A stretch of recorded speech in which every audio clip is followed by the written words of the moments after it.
Lo que el hombre siembra, eso recoge. Amén. La vida trae encantos en sus leyes. Y hay una causa y un efecto en todas circunstancias.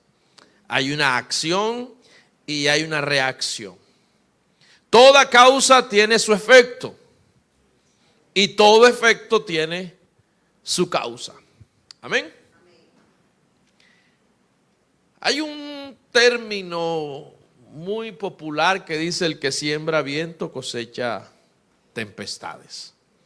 Pues quiero tomar este punto de partida en la profecía de Oseas 8, el cual es un juicio que se está emitiendo a gente que sembró pero cosechó mal, a gente que esperaban tener resultados en su cosecha, pero sus resultados no fueron los que esperaban.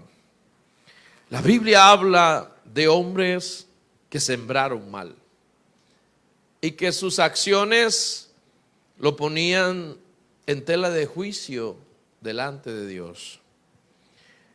La Biblia dice que el que siembra, cosecha. Amén. Y lo que el hombre siembra, eso también segará. David es un hombre en la Biblia que tiene muchos episodios, tiene muchas jornadas, anécdotas, salmos, cánticos, hazañas, historias épicas. Pero también es un hombre que se equivocó, a pesar de que tenía el corazón como Dios, se equivocó. Y una de las cosas de las cuales se demanda a David es que David no fue un buen padre. Era un buen cantante, era un buen músico, era un gran guerrero, fue un gran rey. Fue la época de oro entre David y Salomón, se reparte la época de oro de Israel. Pero cuando hablamos de los conflictos familiares de David, siempre allí nos damos cuenta que era un hombre semejante a nosotros, a pesar que tenía el corazón como Dios. Gálatas 6:7 dice: no os engañéis, Dios no puede ser burlado, pues todo lo que el hombre sembrare, eso también segará. David lo vivió en su familia. Amén. Cuando había cometido pecado, el pecado de David, terrible, bueno, fue uno de los tantos, porque la Biblia menciona algunos pecados de David, pero el pecado que es el lunar de la vida de David, o en la mancha en su ágape, es que mató a Urías. Fue el autor intelectual del asesinato de Urías. Se enamoró de la mujer de Urías, mató al esposo, adulteró con la mujer. Y el profeta Natán va y lo amonesta y dice: ese hombre eres tú y pagarás 4 veces este pecado. Recordemos que en ese tiempo no estaban en la gracia, estaban en la ley. Y la ley imperiaba y la ley decía: ojo por ojo, diente por diente. Esa es la ley del talión, ¿verdad? El que a hierro mata, a hierro muere. Entonces, aunque es un hombre conforme al corazón de Dios, tuvo consecuencias graves posterior al asesinato de Urías, el esposo de Betsabé, y esto produjo un impacto negativo en la familia del rey. Porque en realidad David no supo administrar la vida de sus hijos. David no pudo dar el legado. David no pudo transmitir a sus hijos la experiencia que había tenido con Dios. Amén. Dice la Biblia en 2 de Samuel, capítulo 12, verso 10. Por lo cual ahora, mire el juicio, por lo cual no se apartará jamás de tu casa la espada. Por cuanto me menospreciaste, dijo Jehová, y tomaste la mujer de Urías para que fuese tu mujer. Yo quiero que usted se imagine el palacio real. Y David tuvo muchos hijos. Y está sentado David en la mesa real con sus hijos. Y les voy a mencionar los hijos de David. Amón, que significa fiel. Tamar, que significa palmera. Absalón, mi padre, es paz. Adonías, Jehová es mi juez. Salomón quiere decir paz y Keilat quiere decir amado.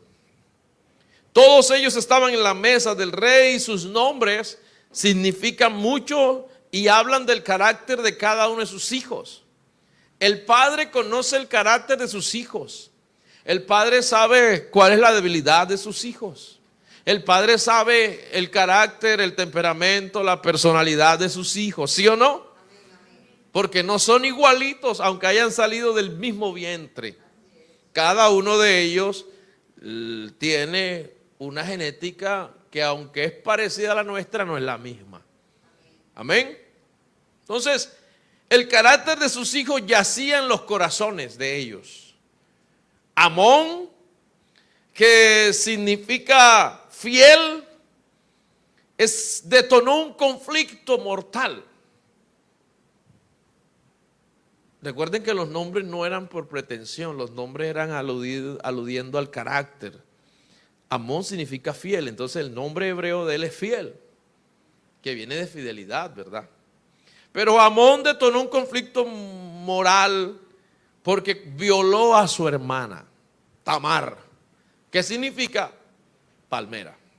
Las palmeras no se quiebran aun cuando soplan vientos fuertes, pero Tamar fue quebrada porque su hermano la violó, la codició, quería llegarse a ella porque era una mujer virgen y de un plan maquiavélico. Dice la Biblia que Amón dice: estoy enfermo de amor por su hermana.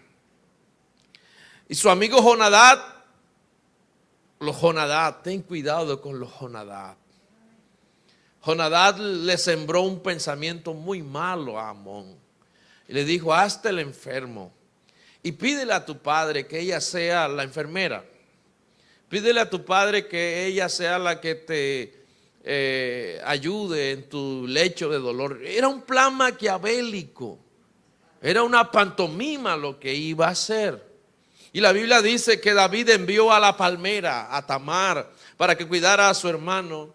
Y cuando lo está atendiendo, su hermano le propone algo indecente a ella, le hace una propuesta no muy buena. Y todo esto se lo había sembrado Jonadab, que es la representación del mal aquí. Tenemos que tener cuidado quiénes son nuestros amigos, quiénes son los que te aconsejan, quiénes son los que tú escuchas. ¿Cuáles son las alianzas que haces? Porque Jonadab le dijo: ella es tu hermana, llégate a ella. Pero ante la ley de Dios eso era algo abominable. Era un pecado abominable ver la desnudez de la madre o de la hermana o del padre. Recuerden lo que le pasó al hijo de Noé por ver la desnudez de su padre. Son llamados malditos hasta el día de hoy, ¿verdad?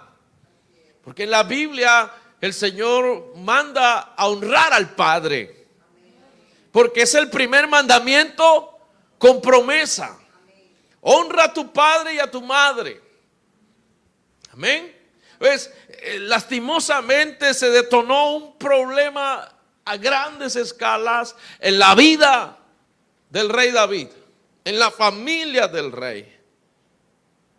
La Biblia dice que Palmera o Tamar decían: no puedo, ¿cómo vas a cometer? No puedo, ¿qué dirían de mí? Y dice la Biblia que él la forzó. Segunda de Samuel 13:1. Dice la Biblia que cuando se llegó a ella, después que se llegó a ella, la aborreció. Al parecer como que Tamar quería callar el pecado. Lo que le duele a ella no es tanto la violación, sino que su hermano la aborrece y su hermano la hace vil y menospreciada. Y cuando una mujer perdía la virginidad antes de los 15 años, tenía que llorar en las plazas con las doncellas. Por ejemplo, la historia de Jefté, que entregó a su hija por un voto a Jehová antes de cumplir los 15 años. Y la joven le dice: padre, déjame llorar. mi virginidad con las doncellas. Eso es lo que sucede allí. Y aquí vemos a una mujer que fue violada por su propio hermano. Y de pronto ella le dice a otro hermano que se llama Absalón, segunda de Samuel 13:1, ¿ha estado contigo? Le pregunta Absalón Amón. Dice Absalón, calla ahora mía, tu hermano no va a ser más, es decir, ya no va a ser tu hermano, no se angustie tu corazón. Y dice la Biblia, y se quedó Palmera o Tamar desconsolada en la casa de Absalón su hermano. Y lo peor de esta situación es que David se enteró de que Absalón sabía que Amón había violado a su hermana. Y David se entera, y David no tomó los correctivos, sino que se hizo el de la vista gorda. Se hizo el que no escuchó, pasó por alto. Y esto causó en Absalón una ruptura también. Y Absalón significa, mi padre es paz. Pero ya no hay paz en el corazón porque su padre no le representaba paz. Se le metió una estaca en el corazón de Absalón. Se resintió una raíz de amargura porque su padre no había actuado, no había tomado los correctivos. Al violador tenían que matarlo a piedras. Al violador tenían que hacerle escarnio público, decía la ley. Pero David quiso callar. Y ya vemos que hay 3 hijos de David que están quebrados. Tamar, la palmera, ¿verdad? Amón, el violador, y Absalón, mi padre es paz, que ya no tenía paz. Adonías, que significa Jehová es mi juez, usurpó el trono de David y murió. Le hizo un golpe de estado a su padre David. Murió. Vemos que hay un problema de grandes proporciones en la vida o en la familia de David. Dice la Biblia que Absalón tenía tanta sed de venganza, en 2 Samuel 13:23, que hizo un banquete e invitó a su padre y a sus hermanos. Y Absalón hace el banquete y también tenía un plan maquiavélico, porque dice la Biblia que Absalón sabía que su padre David no iba a ir al banquete. Qué triste para un hijo que su padre no lo apoye. Qué triste para un hijo, cuando su padre menosprecia. Mi esposa Venus me enseñó algo una vez y nunca se me ha olvidado. Carol había hecho un dibujo. El dibujo de Carol. Yo estaba concentrado en algo y no le di importancia al dibujo de Carol y Carol se fue. Pero Venus regresa con la hoja y me dice, tienes que aprender a valorar los disparates de tu hija. Y verdad es, muchas veces nos ocupamos, creemos que nuestros asuntos, aunque sean importantes, son más importantes que nuestros hijos. Y eso es que se deteriora el orden. Porque mi primera congregación es mi familia. Mi primera iglesia son mis hijas y mi esposa. Y a veces nos entretenemos o nos ocupamos tanto en lo nuestro, en nuestros gustos, en nuestros deseos, en lo que yo quiero, en mis deleites, y descuidamos a los que el terreno que estamos sembrando, que son nuestros hijos. Aprende a valorar lo que tus hijos creen que es importante. Que lo veas jugar fútbol. Que lo veas en una presentación del colegio, que veas el boletín, que veas los dibujos que hacen, aunque parezca todo menos dibujos, son dibujos abstractos. Hay que aprender. David no fue al banquete y Absalón sabía, voy a invitar a mi papá, pero mi papá no viene, y si como él no viene, yo voy a matar a este violador. Dice la Biblia que mató a su hermano Amón. En esta familia que es como una bola de nieve, cada día que pasa más grande se hace, y más grande se hace, y más grande se hace.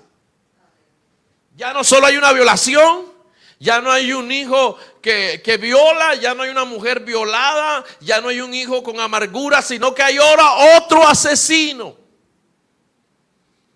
Y un pecado lleva a otro pecado, y una mentira lleva a otra mentira. Se perdió un clavo. Y como se perdió el clavo, se perdió la herradura. Se perdió la herradura, se perdió el caballo. Se perdió el caballo, se perdió el jinete. Se perdió el jinete, se perdió el mensaje. Se perdió el mensaje, se perdió la batalla. Se perdió la batalla, se perdió la guerra. Se perdió la guerra, se perdió la nación. Todo por un clavo. Era fácil arreglar la herradura con un clavo. Pero muchas veces nosotros ignoramos lo que es importante. La Biblia es contundente en decir, instruye a tu hijo en el camino para que cuando crezca no se aleje de él.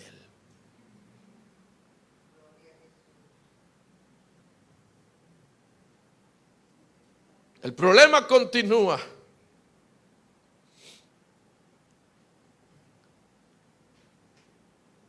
Ya no hay mensajes de amor en la vida de David, el lenguaje cambió. Ya no hay salmos. Ahora David, el hombre de que tumba gigantes, el hombre del arpa, el hombre de grandes hazañas, tiene un conflicto familiar. Aparece un hijo que dice, calla, no digas nada. Aparece otro que en la oscuridad tiene amargura. Aparece otro que aborrece a su padre y usurpa el trono. Y Absalón más tarde se levantó en contra de su padre. Ya no lo hacía en secreto, sino que lo hizo público. Y se va a la plaza y a decir, mi padre es un mal rey. Ustedes eligen un mejor rey como yo. Y el pueblo, o parte del pueblo, escogió a Absalón como rey. Y Absalón respiraba tanta crueldad en contra de su padre David, que David tuvo que huir del palacio con los pies descalzos. Y dice la Biblia que salió con los pies descalzos subiendo el monte de los olivos. Ahí se cumple una profecía de alguien que años después iba con una cuesta en la cruz, lleno de angustia. No era esta vez porque era un conflicto, sino al contrario, era para solucionar nuestros problemas. Y Dios usó ese problema de David. David huyó. Dice la Biblia que las lágrimas llegaban hasta su barba. Iba con los pies descalzos porque Absalón lo había sacado del palacio. Porque Absalón lo había sacado de su trono, lo había usurpado, le hizo un golpe de estado. Hay algo que se llama resolución de conflictos. Y es ahí cuando Dios dice, no, yo sé que tienes problemas en tu casa. Yo sé que tienes problemas familiares. Yo sé que la convivencia en este tiempo de pandemia no es fácil. Sé que te toca enfrentar situaciones difíciles con tus seres queridos, pero no es el asunto hoy de ver cómo David sembró vientos y cosechó huracanes, no, sino que el Dios de paz, el Dios de misericordia, el Dios de justicia le ayudó a solucionar el conflicto. Porque este Dios que yo estoy predicando esta mañana hace sendas derechas para nuestro pie. A pesar que en el camino haya montañas, Él las allana para que tú puedas pasar. Por eso dice la Biblia, dile a esa montaña, échate para allá, y la montaña se echará. Él hace sendas derechas para nuestros pies. No sé qué problema tan grande tengas en tu casa. No sé qué montaña tan alta tienes que pasar. Pero hay un Dios de resolución de conflictos. Amén. Dice la Biblia que Jacob tenía otro problema familiar y Dios le dijo, levántate, sube a Betel. En Génesis 32, sube a Betel y quédate allí, haz un altar. Entonces dijo la Biblia, quitad los dioses ajenos. 1, quita los dioses ajenos, quita la idolatría. 2, limpiaos, mudad vuestros vestidos. Alude directamente a la santidad. Levantemos y subamos a Betel. Y dice la Biblia que toda su familia entregó los dioses ajenos. Esta palabra me gusta, ¿sabe por qué? Porque yo tengo que estar consciente de cuáles son las debilidades de mi esposa.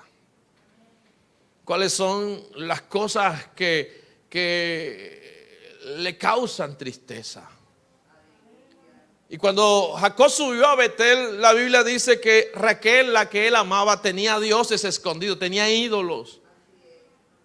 Y ella entregó los ídolos, tenía estos ídolos guardados aquí. La idolatría. La idolatría es darle lugar o preferencia a algo, a alguien que no sea Dios. Quitar a Dios del lugar predilecto, del centro, y poner nuestro deleite. Eso es idolatría. Lo que te desvive la pasión, lo que te desborda pasiones, eso es idolatría. Si no es Dios, es idolatría. Y Raquel, a pesar de que era bonita, tenía una belleza esbelta. La Biblia dice que era una mujer hermosa, pero su corazón era idólatra. Y por eso Dios mandó a Jacob, sube a Betel y hace un altar allí, porque el altar desnuda nuestros conflictos. Porque en la presencia de Dios, Dios nos hace ver nuestra condición. Amén. Me gusta la historia de Jacob, porque Jacob tomó lugar y dijo, yo cometí errores.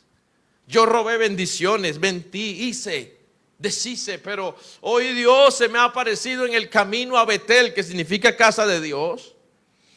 Y cuando subió a la casa de Dios, él tenía una experiencia con el lugar. ¿Se acuerdan que había unas piedras y una escalera? Y él dijo, este lugar es casa de Dios y puerta del cielo. Pero en esta segunda experiencia no es la experiencia del lugar, sino con el Dios de la casa de Dios. ¿Qué experiencia has tenido hasta hoy con este lugar?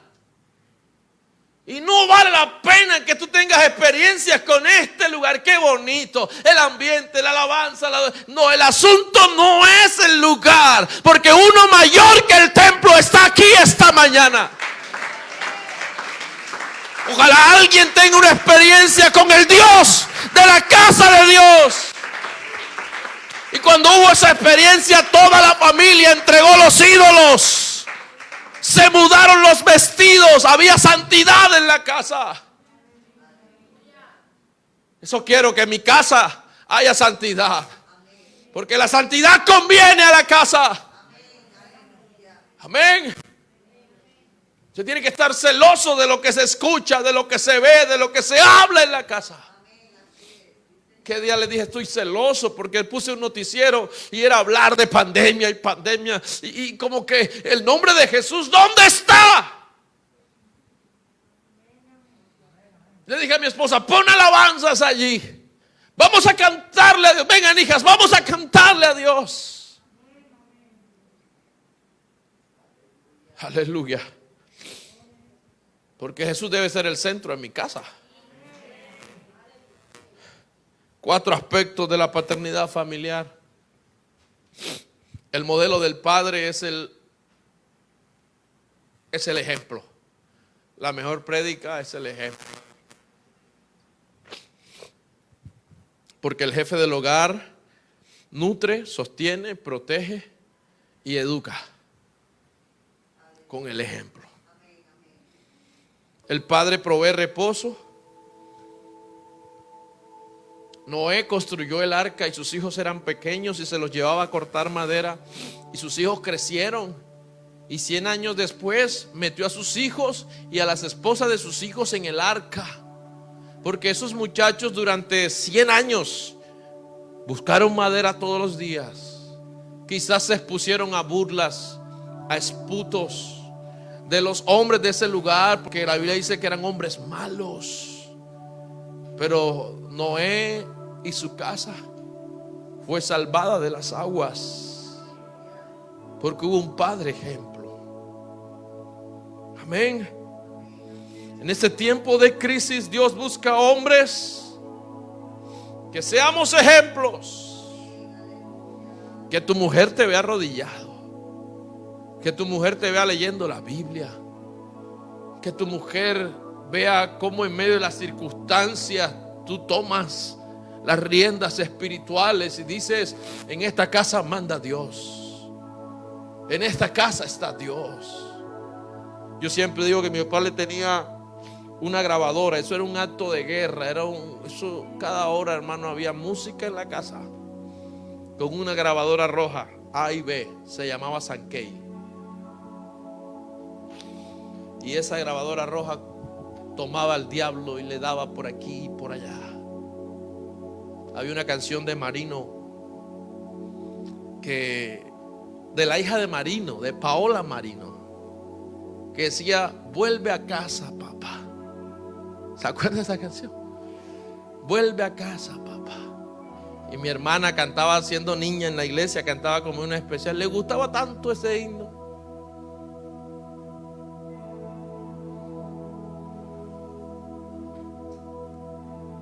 Qué bueno sería que en mi casa haya declaración de guerra a lo malo, a lo pagano, a lo que no conviene. Que un padre saque escudo en la noche espiritual y proteja su casa en oración. Mi padre tenía una chancletica y que panán de caucho, de cuadrito. Las piernas mías son testigos. Esas chancleticas hablaban cuando caminaban. Sacan, sacan, sacan, sacan. Y yo recordaba esa chancletica a las 2 de la mañana en la sala. Y mi padre orando, sacudiendo. Se metía al rincón de la casa orando. Llegaba al cuarto, imponía las manos sobre mis hermanos, sobre mí. Yo me hacía el dormido, pero escuchaba oraciones. Y muchas veces las lágrimas de sus ojos me caían en el rostro. Y recuerdo oraciones que decía: yo te lo entregué en el altar. Cuando yo me quise desviar, mi madre dijo una oración: Señor, se me salió de las manos, pero de las tuyas sé que no. Guárdalo. Qué bueno sería, hermanos, que los conflictos familiares se lleven a un Betel. Que si hay problemas económicos, no te derrumbes, sino que veas que en el cielo hay un Jehová Jireh. Que si hay situaciones que han salido de control, que te han quitado la paz y el reposo, en el cielo hay un Jehová Shalom. Que si ves que las cosas no han salido bien, tú veas que hay un Dios que restaura. Si sientes que la paz y la seguridad te sientes con temor, hay un Jehová Tsidkenu. Que te sientes solo, hay un Jehová Shabaoth, Jehová Dios de los ejércitos de Israel. Oh, aleluya. ¿Qué le vas a dar cuenta a Dios, hermano, por tu casa? ¿Qué le vas a presentar a Dios si tu mejor ofrenda son tus hijos? Es tu casa. Si tu mejor canto no es en la iglesia o en el templo, Es cuando reúnes piedras en tu altar familiar y dices: Señor, mi casa es tu casa, Padre.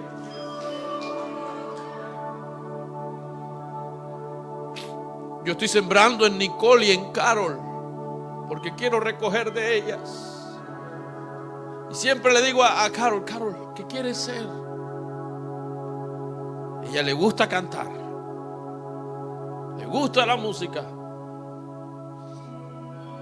Le compré el piano, le pongo al maestro.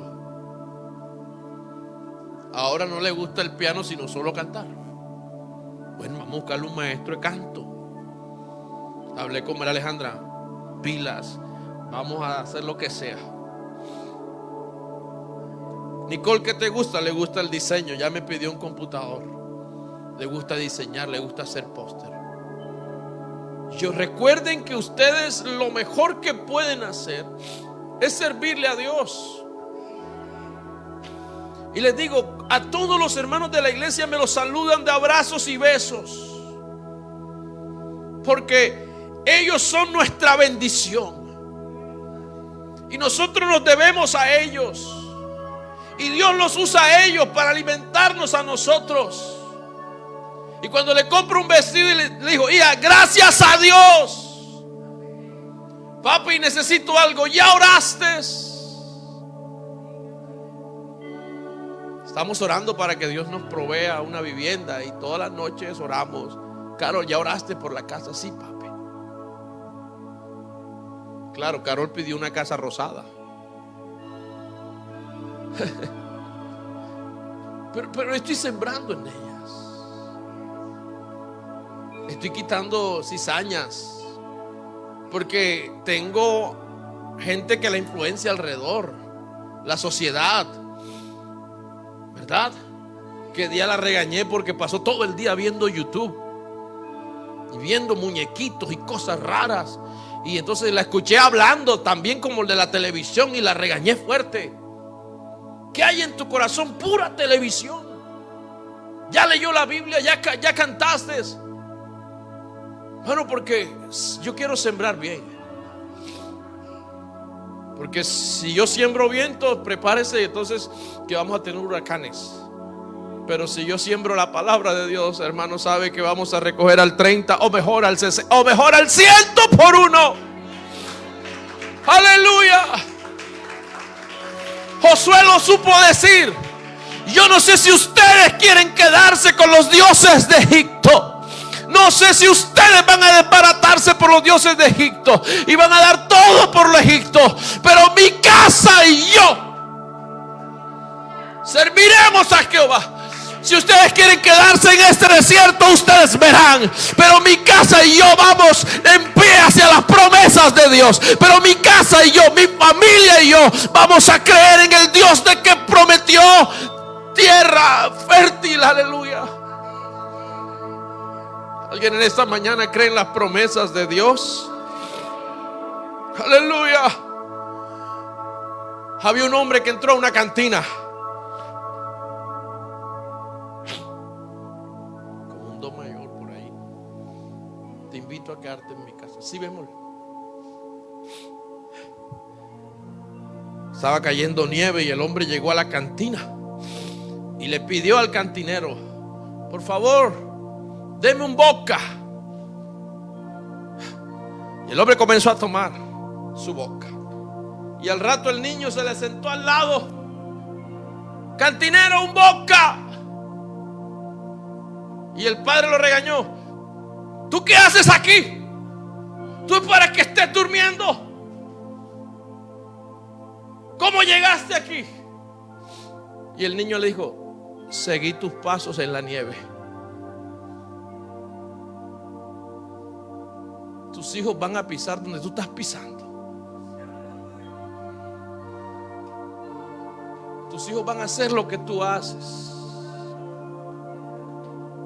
¿Qué cuentas le das a Dios? En estos tiempos el pecado es considerado no preocupante. En este tiempo donde hay tanta relatividad, dice: no importa si pecas, no importa, el evangelio no hay que tomarlo en serio. Y hay eventos cíclicos y repetitivos en la vida de los hombres. Se repiten en familias. Yo no llamo maldiciones generacionales. No, porque el que está en Dios, Dios le quita el efecto dominó y lo hace una nueva criatura. Pero el diablo trabaja de la misma manera porque el diablo no es creativo. Entonces él hace eventos cíclicos y repetitivos. Por ejemplo, la familia Kennedy en Estados Unidos, el primero que llegó descendiente o emigrante de Irlanda fue un famoso fabricante de licor o traficante de licor. Y fue tanto el dinero que usó que alcanzó a causa de este mal negocio que toda la familia se volvió rica. Y sus hijos fueron presidentes y vicepresidentes y senadores, pero todos murieron asesinados. El primero murió asesinado. John F. Kennedy murió asesinado. Robert Kennedy murió asesinado. A otros los derribaron en un avión. Eventos cíclicos y repetitivos. Dice el Salmo 19: un abismo llama a otro a la voz de tus cascadas. David necesitaba resolucionar sus conflictos. David necesitaba un Betel o un Dios de la casa de Betel. Y por eso en el Salmo 51 dijo: no escondas tu rostro de mí. Mientras callé, se envejecieron mis huesos en mi gemir todo el día, porque me volví como sequedales de verano. ¡Lávame! Eso es lo bueno que tiene ser un padre. Hay una canción muy bonita hace muchos años, Dani Berrío: Señor, yo quiero ser como tú, porque ellos quieren ser como yo. Enséñame a ser yo quiero ser un buen ejemplo, que sus ojitos puedan ver. Señor, ayúdame a enseñarle. David sabía que necesitaba encontrarse con Dios. Lávame con hisopo y seré más blanco que la nieve. Purifícame, crea en mí un corazón recto, Señor, que te alabe, que te glorifique. No quites de mí tu Santo Espíritu. Yo sé que alguna vez, hermano, ha tenido alguna dificultad, pero quiero decirles que hay un Dios en los cielos que está dispuesto a trabajar por tu casa. Hay un Dios en los cielos que está ahí a la puerta. Yo estoy a la puerta. Pide la ayuda, pide la ayuda. Pide la ayuda. Estoy aquí para ayudarte, para levantar a tus hijos, para protegerlos, para crearles conciencia de servicio en sus vidas. Porque la palabra de Dios hay un potencial que se esconde y que tiene condiciones necesarias para que germine y produzca frutos. Pero donde hay sembradores, habrá padres sembradores en esta noche, en esta mañana. Los que están en casa, habrá alguno que quiera sembrar, pero sembrar bien. Dice la Biblia en Proverbios 22:6: el que sembrar iniquidad, iniquidad cosechará, y la vara y la insolencia quebrará. Pero yo quiero hoy decirle a Dios: Señor, ayúdame.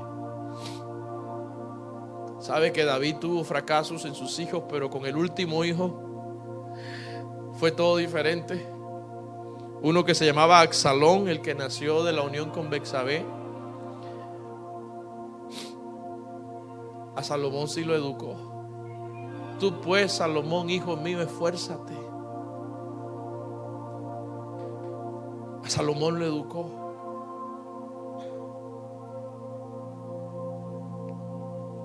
Y de todos los hijos de David, el único que murió bien fue Salomón. Siembra buenas acciones y cosechará frutos de ellas. Pónganse en pie, por favor.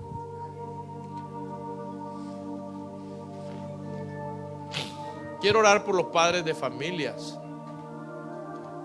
Quiero orar por las familias. ¿Alguien quiere presentar su familia en esta mañana? Levante sus manos.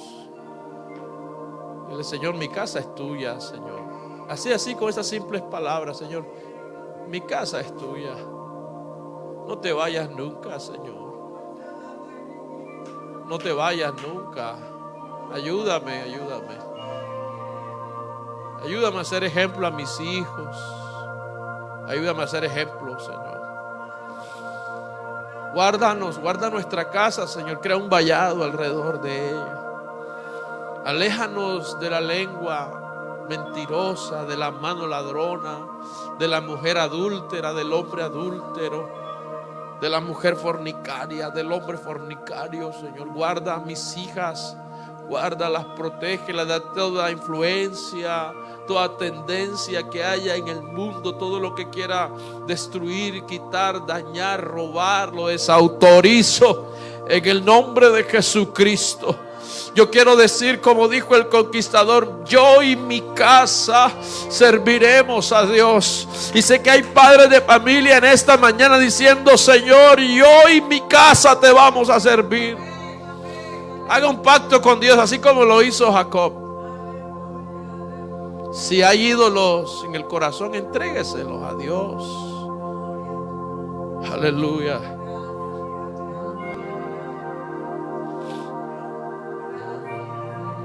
Te invito a quedarte en mi casa cada día más.